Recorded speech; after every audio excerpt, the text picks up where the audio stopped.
How is it going then, ladies and gentlemen? I hope you're all doing very well. Welcome back to another video here on our channel. And a FIFA Analyst, today we are bringing you our 4-1-2-1-2 custom tactics and instructions, along with some gameplay alongside that. The 4-1-2-1-2 narrow that is. It's a formation which I've always wanted to use and love on FIFA. I used it a lot on FIFA 18 when tiki-taka and kind of moving the ball worked quite well. Actually, I really enjoyed it then, kind of a quicker paced game. Not as prominent, I suppose, this year. The 4-3-1-2 has become a little bit more of a staple, I suppose, over the 4-1-2-1-2 narrow, but still a formation which you can use and have a lot of success with. Now, the reason why I wanted to give this a go and kind of bring some tactics to you is that a lot of you guys said, I like the 4-3-1-2, but it's just too, bad on the counter. I don't have that CDM there, and it makes it quite difficult for me to defend. And that's where the 4-1-2-1-2 narrow obviously will benefit you guys a little bit more. So we'll go through, talk to you about the tactics, how you guys can set it up. Remember, tactics will very much take, a little bit of an opinion, but do have a little tinker and kind of make your own alongside that as well. If you enjoyed the video, leave a like and subscribe to the channel. Let me know down below in the comment section as well. You'll be seeing this video before the England-Scotland game. If you're an England fan, Scotland fan, let me know your score predictions. I'm going to go with a 2-1 England. I think Scotland need a result. It's going to be a difficult game for England, but hopefully we can see it over the line and grab that win. So this is the team that we've got. Obviously nothing special, to be honest. I've not really been playing champs. I've not been playing, obviously, FIFA as a whole, really. So I haven't had the chance to upgrade the team and get any of the new cards that have come out with the Festival of Football. Now, the 4-1-2-1-2 narrow, this is what we have it kind of set up as we start off with, all right? Press on, possession, loss. I go through these every time because obviously not everyone's seen all the videos and understand them. Press on, possession, loss is really strong at the minute. Just allows you to press as a whole team. It's down to the AI. Pressing manually this year with second man press, RB, R1 on PlayStation, RB on Xbox, is useless, really. It doesn't really do anything. So you almost need to use the game's mechanics to allow you to press a little bit better. I don't like that. That's not something that I'm a massive fan of, but it's kind of just something that you need to do to allow yourself to press and win the ball back, really. So I'll go press on possession last. That's for minute 1, by the way. If you are wanting to be a little bit more conservative, you're not backing your ability to press and manually defend, you might want to go balanced or maybe press on heavy touch. Press on heavy touch, I've always explained this, I'm not a fan of because sometimes it presses, sometimes it doesn't. Little bit up in the air for me. Press on possession loss is better. Now, I actually went for 5 width on this. I normally go for 4. I went for 5 width on the defense. No particular reason other than that I didn't want to be too open out on the wing. Now, obviously, when you're playing against a 5-3-2 with the fullbacks on joining the attack, if you have this 2-2 narrow, it just means that those wingers are just going to be so free and easy for the opponent to find that you can be in a little bit of bother, a little bit of trouble. Now, depth. I've spoke to you guys about the auto offside trap at first. I wasn't a fan of it. I've been using it a little bit more recently. If you don't know what it is, when you go 7 depth or higher, EA have added in this system where the defense tries to maintain a higher line. It tries to offside trap together as a unit. Sometimes they do, sometimes they don't. It's a little bit hit and miss at times for me, but I think it actually, the pros outweigh the cons. That one occasion where your one guy steps up a little bit too late and leaves everyone onside is better.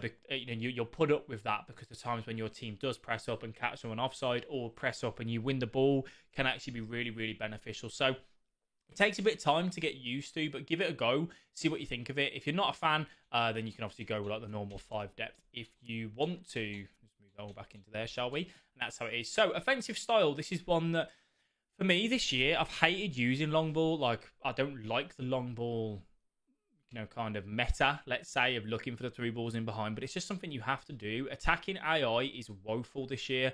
They don't run, they don't move, they don't make options. I always tell you guys, spam the LB, trigger runs, get people going, get the ball moving. It's very difficult to do on this game. Having long ball just tells your strikers a little bit more. Do me a favour, run in behind. Make an option for us, run, get forward, get towards the opponent's goal.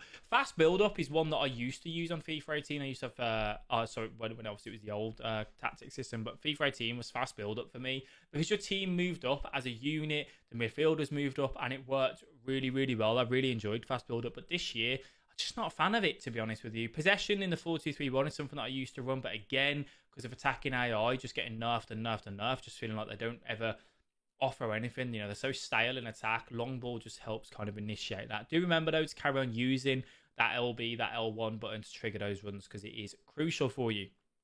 And while I went with 4 width, I wanted a nice narrow width in obviously the 4-1-2-1-2 narrow. I wanted people to be there in the middle, kind of clustering, allowing your right CM and left CM to get involved with the cam and the 2 strikers. 1-2s in this formation are easy as anything. You ideally want to be taking a touch, release, first time pass, that sort of stuff. You want to be moving the ball quick. You've got so many men in the middle. You really do have a lot of time to just lay that pass off to someone, unless you come up against, a 3, maybe 4-man midfield. Depends on how the opponent has the team set up. Players in box, I go high. This is an aggressive formation for me. I want my right CM, left CM cam getting into the box, being there for the cut back across, trying to offer extra support and pop it into the back of the net. Now, 2 corners, 2 free kicks really doesn't mean anything too special on there. So, for the strikers, we want them to get in behind. We want them to stay forward. We want to be able to have the counter-attack opportunity should it arise, given how strong through balls are. Getting behind, stay forward works really, really well on both of them. However, if you find that they're both running in behind and sometimes you just want a normal ball to feet, as always, as I always say, change one of them to balance and you'll be fine on that front. Stay forward on the cam as well. There's always a bug with the narrow formations where sometimes the cam rotates with a right CM, left CM. If you put them on stay forward, it stops that from happening as much, so you can do that. Now, for our left CM, which is my Douglas Costa, I want him to get into the box more. That's my more aggressive centre mid, so I have him on get forward. But for the right CM, which is Pogba, I have him on balance and cover wing for both of these. Because you've obviously got so many men in the middle, the wing is really, really going to be exploited for the opponents if they use a 4-4-2, 4-2-3-1, 5-3-2. Having the right centre mid, left centre mid on cover wing allows them to come out and just kind of help your right back, help your left back.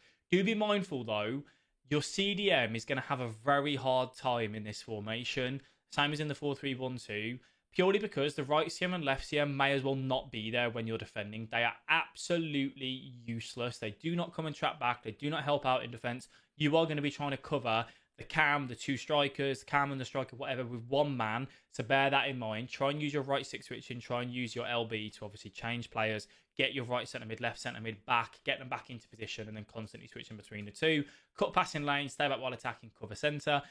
Different with the 4-3-1-2 is that the CDM is always going to be there to try and break up the counter, so it does work quite well. Now, I played this as like a possession style based tick attacker, wanting to get the ball moving, wanting to create options.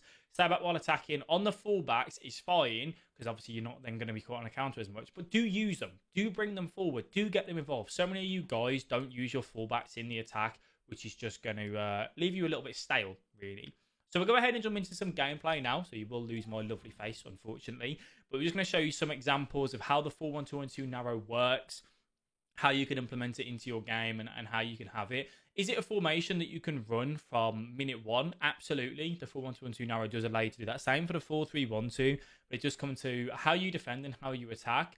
Some of you may feel more comfortable, depending on your level, using this as your, I'm 2-0 down, 60th minute, I want to get it going, I want to go and get some options. You can do that if you want to. It can be outplayed quite easily. If an opponent is very good with a ball and they get a 1-0 lead, they can just keep exploiting the wings and make it really easy for them to just get in behind, hold the ball, drag your right centre mid, left centre mid out of position, exploit that one CDM sat there by himself.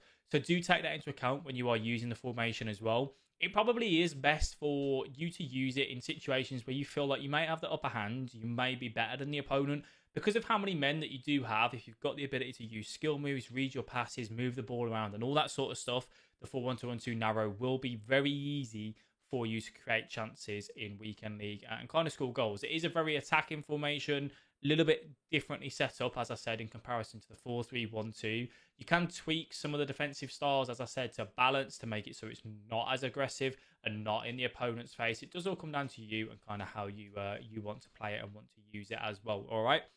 So following on from tomorrow, we will be having a live FUT Champs walkthrough where we do play the 4-1-2-1-2 narrow there. And you can just get an understanding of how we are going to see out the game, how we're going to use the players, how we're going to look for those quick 1-2s, use any particular skill moves as well, getting in up against the centre-backs and, kind of getting in with the Rashford and the Ribéry and all that sort of stuff as well. All right, so do look forward to that one. As always, thank you for watching the videos. I do appreciate it. If you have any questions, please do pop them down below in the comment section. You can come over to the Twitch stream, twitch.tv/FIFA Analyst, to ask any of your questions, get an answer live on stream as well. Thank you all for watching, and I'll catch you guys in the next video.